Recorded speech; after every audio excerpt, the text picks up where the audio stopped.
இந்திரா கணேசன் பொறியியல் கல்லூரியில் நடைபெறும் அக்ரி ஆய்வகம் மற்றும் பதவியேற்பு நிகழ்வில் ரொட்டேரியன் டாக்டர் கே ஸ்ரீனிவாசன் அவர்கள் கலந்து கொண்டு சிறப்பிக்கிறார்.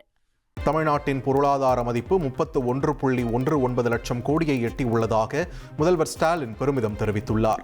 இது மகாராஷ்டிரா, கர்நாடகம், குஜராத்தை விஞ்சிய வளர்ச்சி என்றும் தனிநபர் வருமான உயர்விலும் தமிழ்நாட்டின் வெற்றி தொடர்கிறது என்றும் முதல்வர் ஸ்டாலின் குறிப்பிட்டுள்ளார்.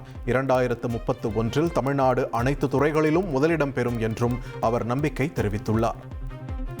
ஓசூர் அரசு மேல்நிலைப் பள்ளியில் புதிதாக அமைக்கப்பட்ட செஸ் கிளப்பை பள்ளிக்கல்வித்துறை இயக்குனர் கண்ணப்பன் தொடங்கி வைத்தார்.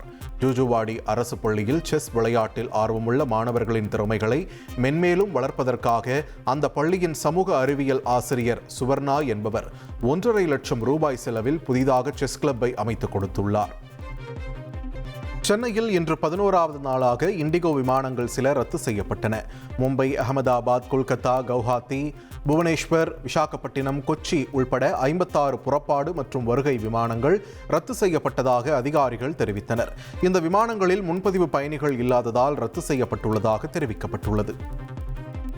கரூர் ஆரம்ப சுகாதார நிலையத்தில் தடுப்பூசி போட்ட குழந்தைக்கு காலாவதியான பாராசிட்டமால் டானிக் கொடுத்ததால் ஒவ்வாமை ஏற்பட்டு மருத்துவமனையில் அனுமதிக்கப்பட்டுள்ளது.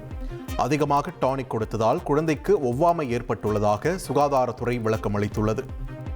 இந்திரா கணேசன் பொறியியல் கல்லூரியில் நடைபெறும் அக்ரி ஆய்வகம் மற்றும் பதவியேற்பு நிகழ்வில் ரொட்டேரியன் டாக்டர் கே ஸ்ரீனிவாசன் அவர்கள் கலந்து கொண்டு சிறப்பிக்கிறார்.